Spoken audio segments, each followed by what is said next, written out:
তো আমার কথা হচ্ছে, আমরা যারা গণঅভ্যুত্থানে অংশগ্রহণ করেছিলাম, আমরা কি জানতাম যে এই গণঅভ্যুত্থানটা একটা মেটিকুলাস ডিজাইনের মধ্যে পড়ে?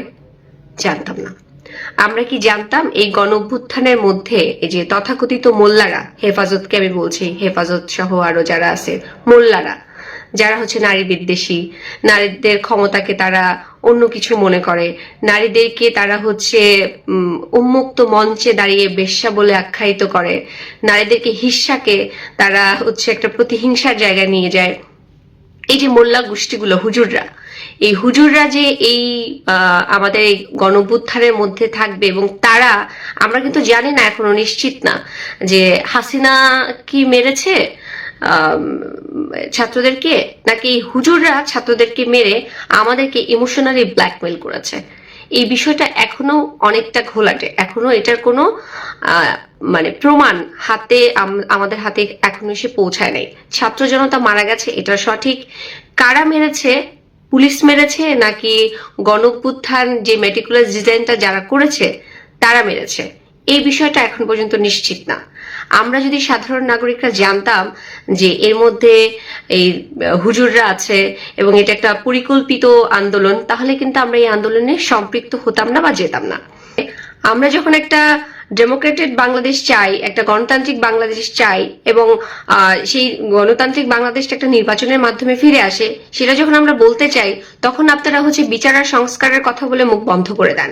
এবং নারীদের অধিকার নিয়ে যখন আমরা কথা বলতে চাই, তখন আপনারা নারীদেরকে বেশ্যা বলে আখ্যায়িত করেন।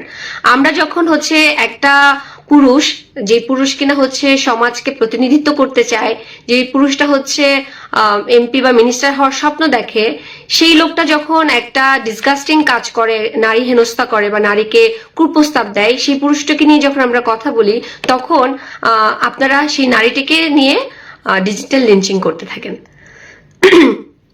তো এটা কিন্তু কারা করছে? এটা তারাই করছে যাদের স্বার্থে লাগছে। সবাই করছে আমি তা বলছি না, বাংলাদেশের সব জনগণ যে বলছে তা না।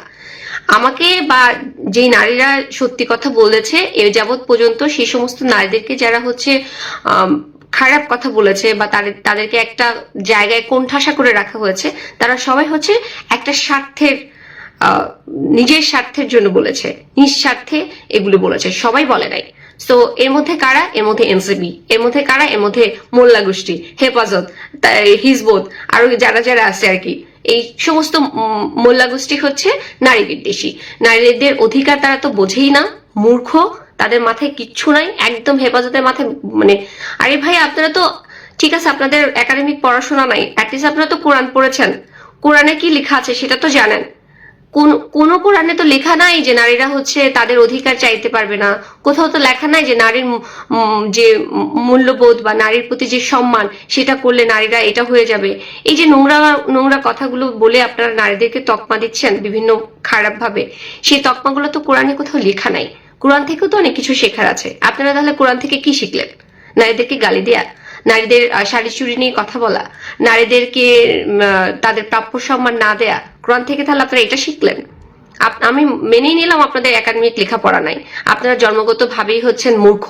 তার মানে কি এই যে আপনারা নারীদেরকে সম্মান করবেন না? আপনি আপনার স্ত্রীকে সম্মান করেন না ঘরে, সেটা আমরা জানি। আপনি আপনার বোনকে সম্মান করেন না, সেটা আমরা জানি।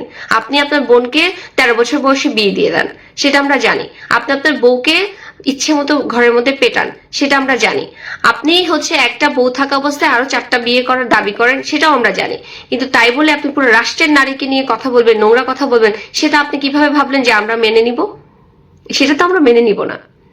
এবং আপনারা যারা মনে করছেন যে নীলাকে, এই যে তুষার যে নোংরা প্রস্তাবটা দিয়েছে, সেই প্রস্তাবটা যদি আমি মেনে নিতাম, যদি সেটাকে আমি অ্যাপ্রিসিয়েট করতাম, তাহলে আমি কথা বলতাম? আমি তো চুপিসারে সেই কাজটা করে ফেলতাম এবং আমি বড় পদবি, ওদের মতো টাকা পয়সা বাগিয়ে নিতাম, পারতাম না? সেই ক্যাপাবিলিটি তো মানে আছেই আমার, আমি চাইলে তো সেটা নিতে পারতাম, কিন্তু আমি নেই। সেটা আমি ছুঁড়ে ফেলে দিয়েছি এবং আপনাদের সামনে এসে সেটা কনফেস করেছি। সেটা সেটা আমাকে অ্যাপ্রিসিয়েট আপনারা না করে, সেটা নিয়ে আপনারা কি করেছেন? আমাকে নোংরা কথা বলেছেন। আরে ভাই, এই শব্দটা ব্যবহার করেছে তুষার, আমি ব্যবহার করি নাই। যদি 4টা গালি দিতে হয় তাহলে ওই ছেলেটাকে দেন, আমাকে নয়। আমাকে সে প্রস্তাব দিয়েছে, আমি সেটা রিজেক্ট করেছি। কথাটা মনে রাখেন, আমাকে একজন প্রস্তাব দিয়েছে, সেটা আমি রিজেক্ট করেছি। That's it.